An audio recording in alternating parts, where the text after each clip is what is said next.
My name is Harry, and I'm from London. Meghan Markle here.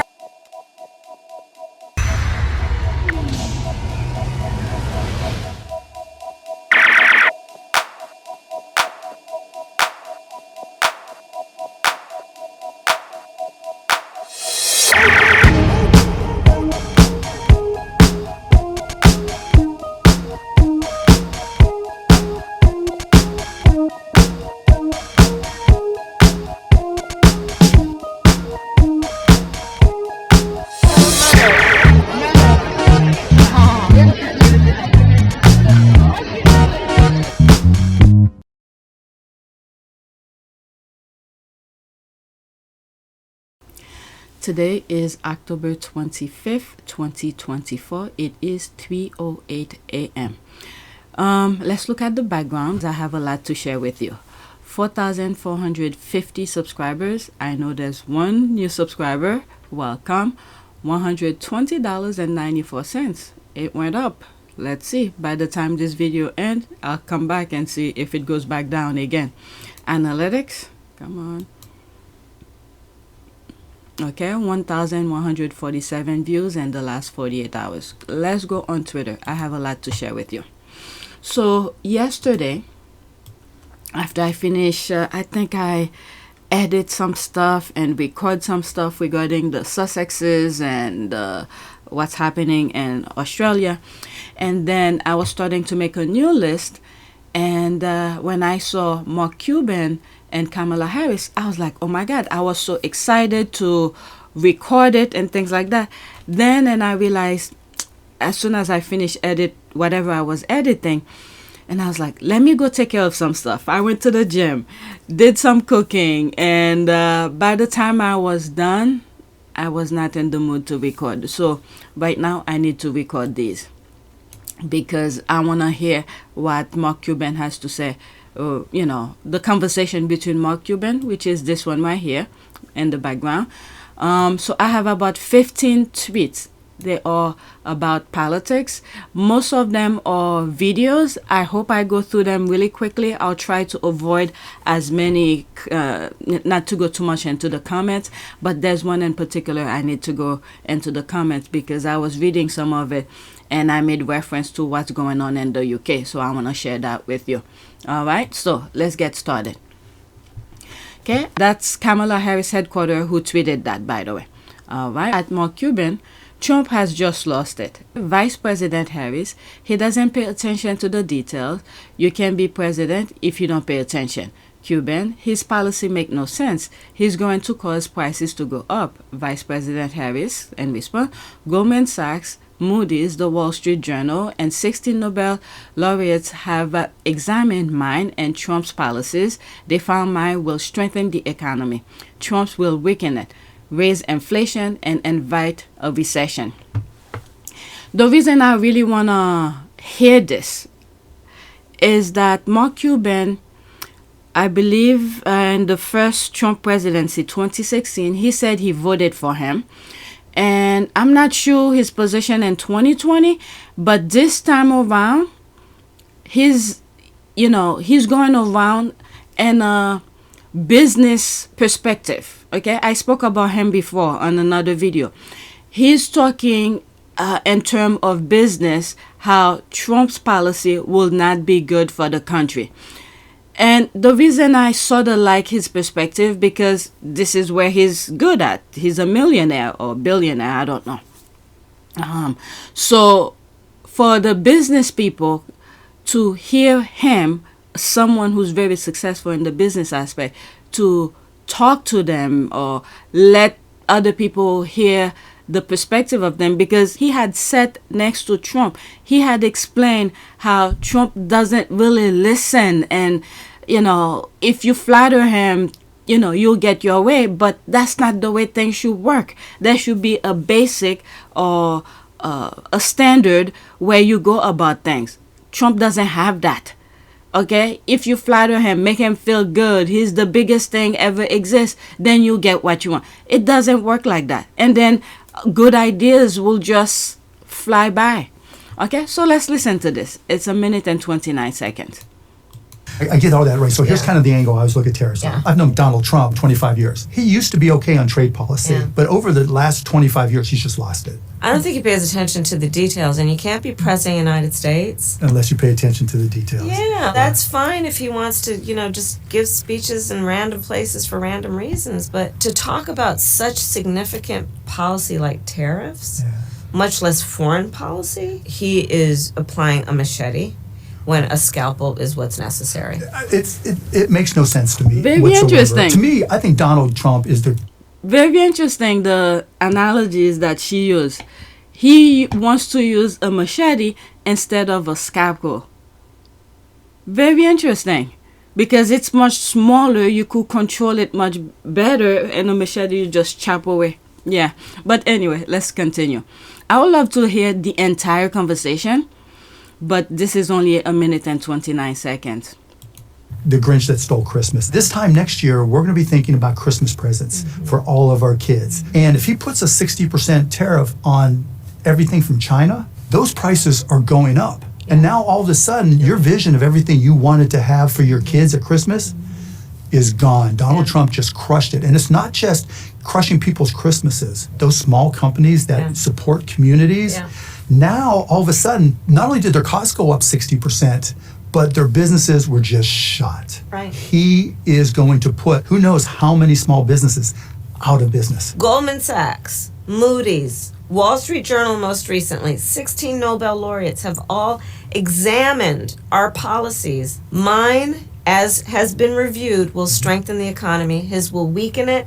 It will incite inflation and invite a recession by the middle of next year, Mark. I will let me see. Is there anything? There's more comments. I want to hear the conversation. Let me see if there's more between Mark Cuban and Kamala Harris. That 1 minute and 16 seconds is too short. I would like to hear the entire thing if I could find it. Let me pause for a second and search for it.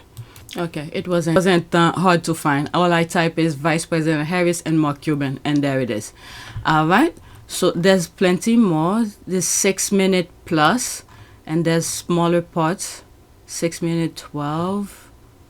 These are other things. Let's see here. 6 minutes. So that's the entire thing. 6 minute 12. That's the longest. Okay. Kamala Harris and Mark Cuban sit down for an unfiltered conversation about her economic agenda, small businesses, investment, and the American dream. All right. I like the way Mark Cuban had put it from that 1 minute one that I just saw. In terms of small business, the 60% tariff, and put it in a vision for the regular folks who don't know too much about all the tariff and taxes and all of this that's going on. When you put it in that micro simplicity for people to understand, you start at the top, you start putting big tariff on companies, and then it trickle down to the smaller companies, the mom and pop shops, and then the families and all of that. And then people can't afford those Christmas gifts and things like that. So I like the way he put it. All right, let me go into it so the video could be bigger. All right, so let's get started. I watch Shark Tank all the time. See, I knew I liked you. And then I often, depending on, because there are a lot of reruns, I'll look it up to see how the company's doing. Well, hopefully mine are doing well. Good. Oh, thank you. Thank you. So excited to talk to you. I am excited to talk with you. So I know it's a grind with an MBA season going city to city. So what does it feel like? I mean, just physically. Long days. I start every day. I work out every morning. And what's your workout? Elliptical. And then I go all day long. And are you just exhausted at the end of the day? Your body doesn't lie to you when you first wake up in the morning. Yep. And then your brain kicks in and says, everything will be fine, right? And that workout just gets you going. And it gets me going every morning. So here's the other question I'd like to ask. We've talked about tech and innovation, how important it is to the economy and just dominating globally, right? Do you ever geek out at all? All the time. And so tell me about that. So my mother was a scientist, right? So I grew up as a kid going to the lab. I grew up seeing her have a passion about, she wanted to end breast cancer. She wanted to find a cure, and she did make breakthroughs in breast cancer research. That's amazing. And that's where the source of my geeking it all comes from, right? But so now I got to ask, I was at your speech in Pittsburgh, and you talked about it took only a year to build the Empire State Building. And that you said that you were going to cut permitting, you were going to cut the time for licenses, red for tape. all the red tape. Those things So how down. do we take that and use it to cut the deficit? So part of it is we cannot be rote in terms of how we think about deficits to say government spends too much. Because I think that is overly simplistic. I agree. We have to ask, are we spending it in a smart way such that we are yielding a return on that investment? Just that like a is- regular business. But this is exactly right. I get all that right. So here's Yeah. kind of the angle I was looking at tariffs on. Yeah. I've known Donald Trump 25 years. He used to be okay on trade policy, Yeah. but over the last 25 years, he's just lost it. I don't think he pays attention to the details, and you can't be president of the United States. Unless you pay attention to the details. Yeah, that's fine if he wants to, just give speeches in random places for random reasons. But to talk about such significant policy like tariffs, Yeah. much less foreign policy, he is applying a machete when a scalpel is what's necessary. Very It interesting. makes no I sense like to that. me whatsoever. To me, I think Donald Trump is the Grinch that stole Christmas. This time next year, we're going to be thinking about Christmas presents for all of our kids. And if he puts a 60% tariff on everything from China, those prices are going up. And now all of a sudden, your vision of everything you wanted to have for your kids at Christmas is gone. Donald Trump just crushed it. And it's not just crushing people's Christmases. Those small companies that Yeah. support communities, Yeah. now all of a sudden, not only did their costs go up 60%, but their businesses were just shot. Right. He is going to put who knows how many small businesses out of business. Goldman Sachs, Moody's, Wall Street Journal most recently, 16 Nobel laureates have all examined our policies. Mine, as has been reviewed, will strengthen the economy. His will weaken it. It will incite inflation Yep. and invite a recession by the middle of next year, Mark. I don't think he's ever run a company where you have to go deal with the fundamental basis of your business. He has no clue. And the worst part is, he doesn't care. Let's not forget he was handed so much of what he's had and has lost it. Well, that's a very good point, what VP just said here. The other thing is, the country have already, this is the part here for many Americans, we already seen his presidency already, where so many things, like Vice President just said, so many things have handed to him. President Obama gave him a blueprint on how to somewhat manage or control pandemics. He ignored it. And you had COVID come in. Millions of Americans died when that didn't have to happen. I think when Obama was president, there was a pandemic that was starting somewhere in Africa. And I think President Obama sent some scientists, whatever, in Africa, the origin of that thing, before it spread a little bit more. And then there were precautions that took place when one person, I think there was one person somewhere in the South, who had that particular, or it may not be the same one, but something that could spread, and they control it, they manage it, and then it never spread. So President Obama had experience from that, and then left Trump a blueprint on how to manage it. Instead, he just ignored it and then attack, what's the scientist or the doctor, Vashti or something his name is.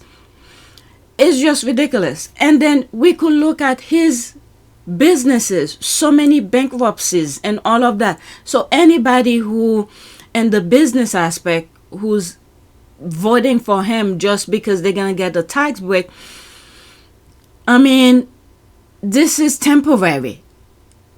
The type of presidency Trump wants to run is not just about the business aspect of things to give you money for the wealthiest and stuff like that. When you look at just the dictatorship, the type of government that he wants to run, which the Supreme Court had already given him this immunity, if he doesn't like you have too much money than him, create some BS, because he's going to have people around him who could muddy the waters for him, create some fake documents or whatever, and then to take your money away from you. So many of people needs to pay attention to that. When you see other people are leaving certain places, you need to ask yourself, what are they running away from? What type of government they had in their area for coming over here. If it was so good, why would they come over here? You don't see too many. There probably are some Swedish. What are the other type of European countries that their lifestyle or like the number one type of way their government treat them well and things like that? They don't come over here because they have it good over there. So all the other places that you see people are running from, it's because their government, their system, it's not good. So as Americans, we need to pay attention to that. Why are they running away from where they were? All right, so let's continue. I went off a little bit. And he doesn't understand how people like you and so many others, and this is what I love about the American people, who are hardworking, who have grit, who are innovative, and who start with nothing and make something. And that's All the something difference. he doesn't get. No, obviously, I Just when she said that, I'm thinking of Harry and Meghan. They start their thing, their Archewell, from nothing, and look how it is. And then compared to the other brother, who's jealous and all of that, when establishment that had been there for centuries will be handed to him. He doesn't get that. But let's continue. I've been investing in startups Yeah. forever. When I work with these companies, it's their whole life. Yeah. They've given up something, and he doesn't realize that this person has worked 5 years, 10 years to save up enough money to start this business, or they just went for it.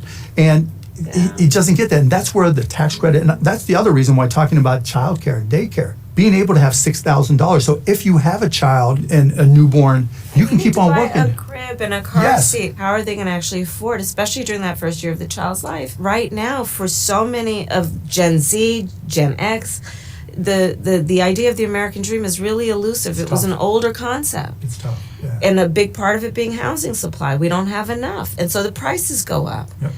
That's why I want to build more housing supply, but also One of the things that she said about, Gen Z, Gen X, and things like that, we need to look at her past as district attorney in California, things that she had done, okay, from all of her other positions. Look what she has done in comparison to what she's saying now, okay? These are the things that mainstream media should have been focused on, but they create entertainment. There's one video that I have here that talks about the type of entertainment type of thing. And that was something I was thinking about. But let's continue. I forgot. also work with developers and home builders to cut the red tape Who and to are get them hardcore tax entrepreneurs. credits. Hardcore entrepreneurs. Yeah. One of the things I started to do, but I don't do them again. But if I decided to, that's where I will continue, go back again. It's development, where existing building, abandoned buildings. I used to buy properties from HUD, things that they don't no longer want, and it was much cheaper too. Revitalize them, fix them up, and put them for rent or for sale.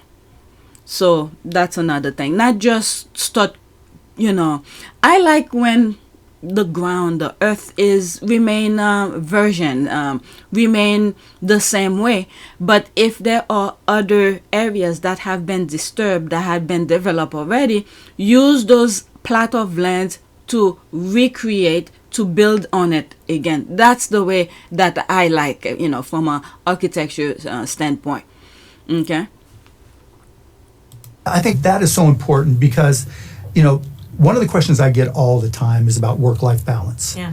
Because it's a challenge. You've got to pay the mortgage, you've got to pay the rent, whatever, you've got to pay the car payment and insurance. It's a tough decision to go start a business. Having a $6,000 tax credit gives you the comfort that you can get somebody to help your child. You can have some work-life balance. And I don't think he's never been in that situation. Not all those people started like Donald Trump with a silver spoon, right? These are people putting their life on the line. It's that energy and that grit, to your point, that is going to spur us into the future, right? Because here's the other thing about entrepreneurs. You can't be a successful entrepreneur without actually thinking about where are things going. Look, we're here in Milwaukee, Wisconsin, and we're going to be talking to a bunch of kids. And I guarantee you, one of them is going to start a business, and that business just might be the next Nike, might be it's those kids that are going to change the world, invent the next technology. The idea of knowing that it is possible for us, if we work and study something, that we can create something that improves and uplifts the human condition. Of course. That excites me to no end. Like that's where I see where we could actually combine a lot of our areas of focus. For sure. And I wanted to let you know that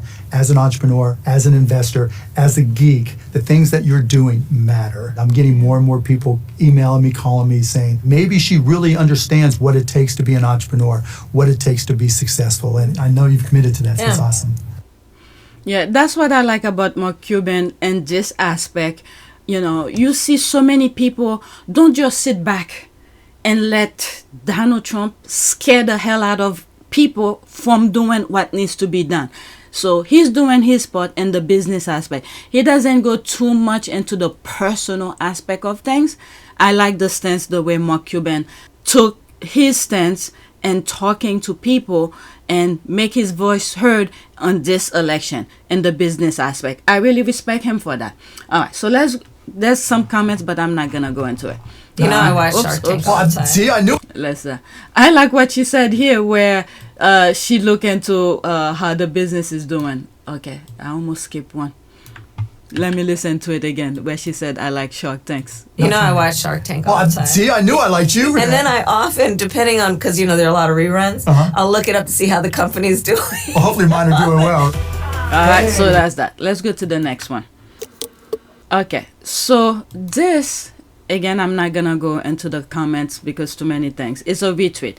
The squad are talking about politics, okay? We could chew gums and walk at the same time, even though we fighting and, you know, for Harry and Meghan, but right now, we need to put our mask on because those idiots wants to take over the world. So pretty much everybody's doing their part because we see the danger that awaits us.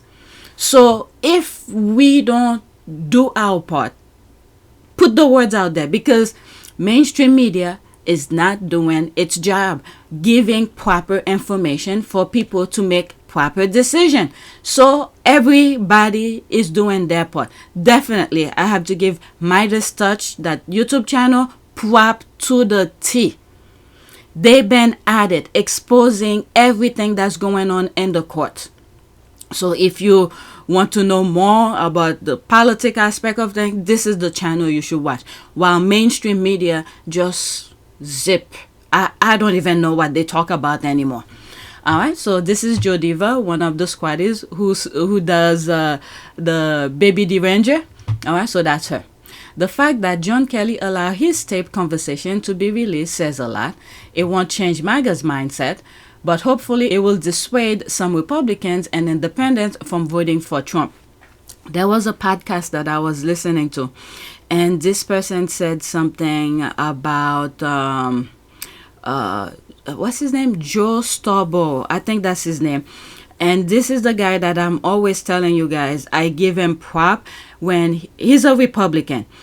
He has a show, I think, Morning Joe, on MSNBC. And at that time, when I used to watch him, he used to annoy me.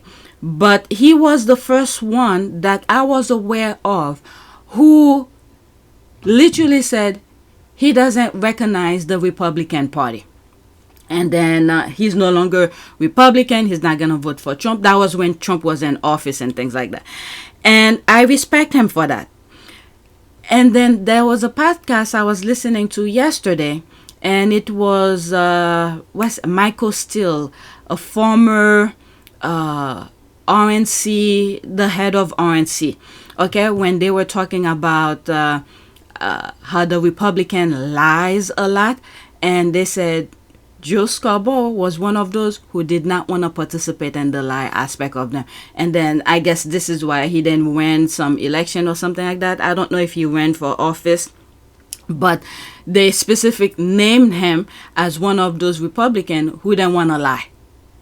So I'm liking him even more on this aspect because he was the first one. I've mentioned many times before, when Trump was president, he was the first one who said he doesn't recognize who pretty much called Trump out. Okay, but anyway, let me go into that so this video could be bigger. That's a retweet. Let's pause. Okay, this is an October surprise. It's incredible journalism across multiple outlets, a confirmation from respected witness and audio to back it up. It will break through as it should. All right, so let's listen. He commented more than once that, that Hitler did some good things too. And of course, if you know history, again, I think he's lacking in that. But if you know what Hitler was all about.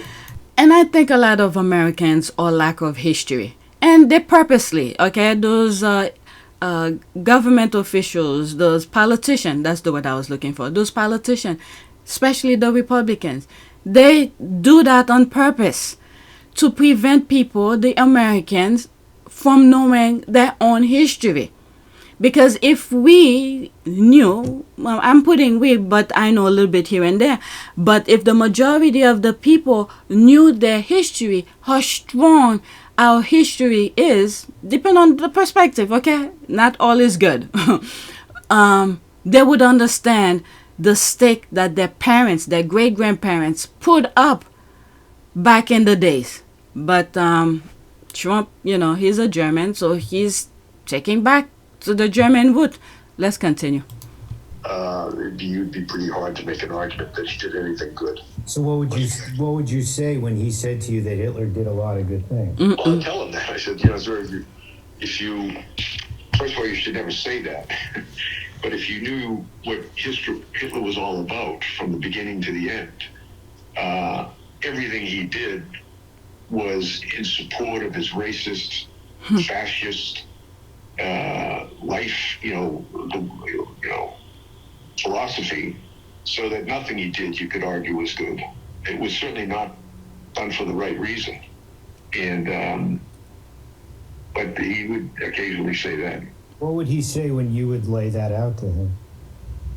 He just, that would be the end of the conversation usually. Mm-hmm. That's sad. And the other thing as well, we're also lucky. There were so many barriers, defenses that we were lucky. The American people were lucky to have. Because if people like him, John Kelly, and many others, who would not do what Trump wanted them to do, we will be in a very, very different kind of America. He wanted to shoot the protesters, and there were people saying, you can't do that. But if he has a second term, if he goes to power, he's already immune. And if he said, go shoot protesters, I don't know. We are at a brink. Like I said, after the 2020 election, we were, I think I said Black, Hispanic, Native American, and minorities help save or put democracy on hold, so to speak. And I said the next election is going to be even more. Now, I'm so happy so many people's eyes are open. Everybody's doing their little part to inform people what's ahead. And then you have the media who literally, that was supposed to inform people to make proper decision. They sided with Trump. Blindside everybody. And, for the squad, they should know how that come about. Okay, you have the Murdoch people from different aspects from the UK coming over here to do their nonsense. And if we jump this hurdle this time, they need to reinforce some of our foundations. Like freedom of speech, the press, and all of that, to reinforce it. And then put the guns needs to be really looked at. Because those type of guns that are going into civilians' hands should not be. Alright, so let's go to the next one. Is that the one? Tape facts, Kelly. Okay. I'm not going to the comments because you're going to hear different perspective the bots and stuff like that. Okay, so there's another video, and majority of my videos will be screenshot. I can't just let the video play. Okay, Clinton, for all their macho talk, those boys didn't want to get near another debate, did they? So that's what is it? Trump doesn't want to have another debate with Kamala. And the other thing many of us needs to pay attention to, which I've highlighted in some other videos, is that at the beginning, when President Biden stepped back and said he's not running for a second term, and then suggested Kamala Harris, one of the things that we saw, Kamala Harris was not doing interviews. Okay, she saw what was going on. The mainstream media was in the dark, and she already knew how the media was operating on Trump's level. So she went to the people, do tons of rallies, let people know what she planned on doing and things like that. And then after that, getting closer to the election, you see her doing all sort of interviews. She's everywhere. She did with CNN, that was the first one, MSNBC, 60 Minutes. You have The View and Mark Cuban, which I just shared with you, and different little podcasts, okay, where people are getting their information from. So she went there to talk to people, and many of them, especially Fox News. This is Trump's territory, and I think I shared that with you, where they tried to they told her one thing, and then they show her a completely different video, and thank God she was aware that was the wrong video, and she called them out. Okay, so now she's going places, let people know, what she planned on doing. She didn't let the media define her. She defined herself, and then once people start to get to know her, and then she does all the other interviews. And then let's keep in mind as well, for those who may not know, the U.S. is not a dictatorship.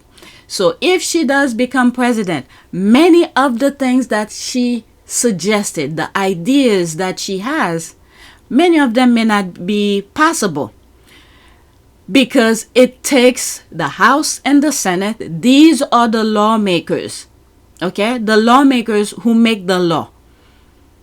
So she could suggest certain things within the laws that the Senate and the House of Representatives are doing, and then if she agrees with them, then she sign it. Okay, she doesn't make the law.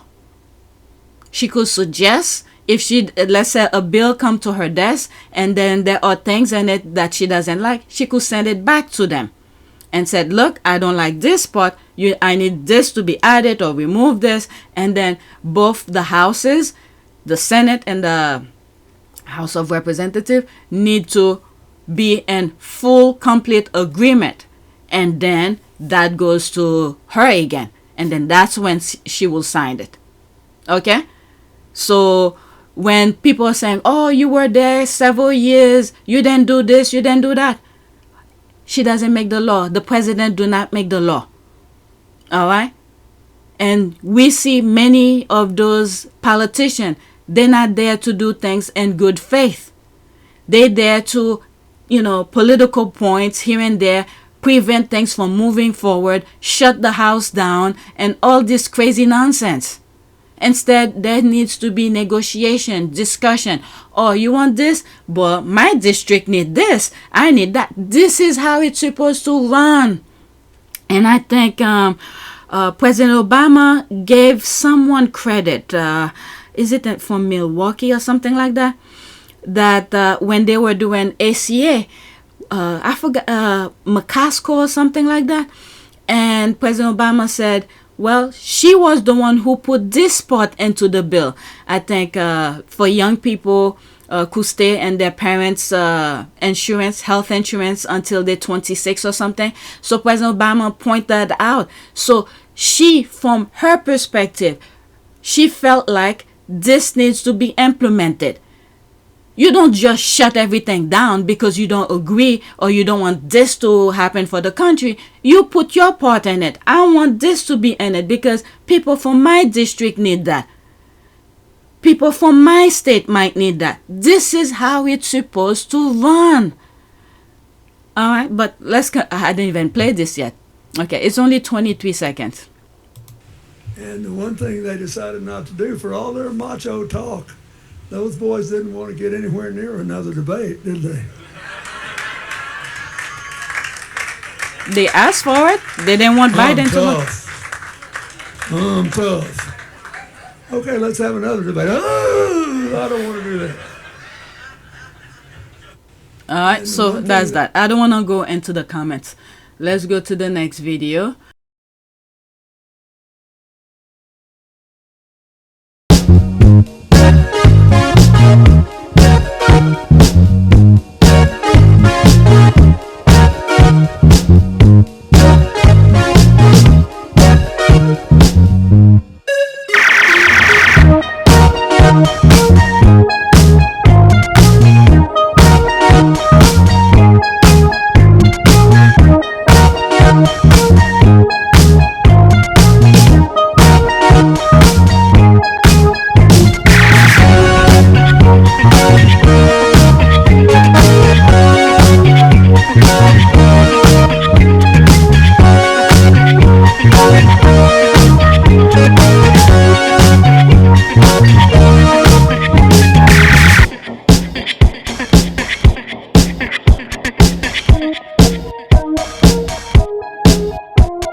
It is a great privilege to be with all of you today.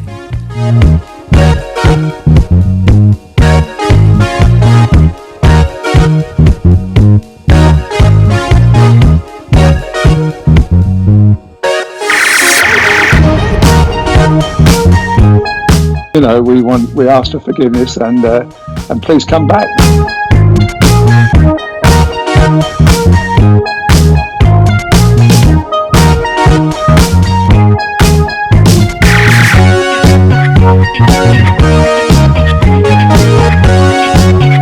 As you saw me find the love and happiness that I'd hoped for all my life.